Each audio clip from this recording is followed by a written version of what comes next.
उत्तर प्रदेश की राजधानी लखनऊ का गोमती नगर रेलवे स्टेशन भारतीय रेलवे के इतिहास में एक नया अध्याय जोड़ने जा रहा है। ये स्टेशन उत्तर प्रदेश और पूर्वोत्तर रेलवे का पहला प्राइवेट रेलवे स्टेशन बन गया है, जहां ट्रेन संचालन, सुरक्षा और टिकट बिक्री को छोड़कर सभी सेवाएं निजी कंपनियों के हाथों में होगी। इस कदम को भारतीय रेलवे के आधुनिकीकरण और निजीकरण की दिशा में एक महत्वपूर्ण पहल के रूप में देखा जा रहा है। जानकारी के अनुसार लखनऊ के Gomti Nagar railway station GTNR पर स्टेशन प्रबंधन, सफाई, रखरखाव, खानपान, पार्किंग और अन्य यात्री सुविधाओं का संचालन अब निजी कंपनियों द्वारा किया जाएगा। हालांकि ट्रेनों का संचालन, सुरक्षा व्यवस्था और टिकट बिक्री की जिम्मेदारी भारतीय रेलवे के पास ही रहेगी।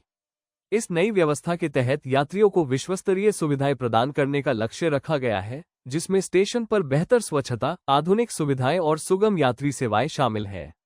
इस संबंध में रेलवे बोर्ड की तरफ से पत्र जारी कर दिया गया है। बोर्ड ने रेल लैंड डेवलपमेंट अथॉरिटी को ये जिम्मेदारी सौंपी है। पहले पैसे में 2 स्टेशन को चुना गया है। पहला चंडीगढ़ और दूसरा गोमती नगर रेलवे स्टेशन शामिल है।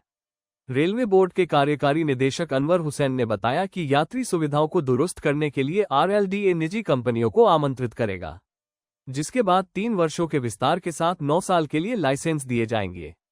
निजी कंपनियों से परपड लाइसेंस शुल्क का 15% RLDA को और बाकी का 85% रेलवे को मिलेगा। गोमती नगर रेलवे स्टेशन, जो लखनऊ जिले में स्थित है, उत्तर प्रदेश के सबसे व्यस्त रेलवे स्टेशनों में से एक है। ये स्टेशन 6 प्लेटफॉर्म के साथ कई प्रमुख ट्रेनों को संभालता है, जिसमें गोरखपुर, छपरा और बरौनी जैसे शहरों को जोड़ने वाली ट्रेनें शामिल हैं। रेलवे के आंकड़ों के अनुसार गोमती नगर स्टेशन से प्रतिदिन 76 ट्रेनें गुजरती हैं और ये लखनऊ के प्रमुख यातायात केंद्रों में से एक है।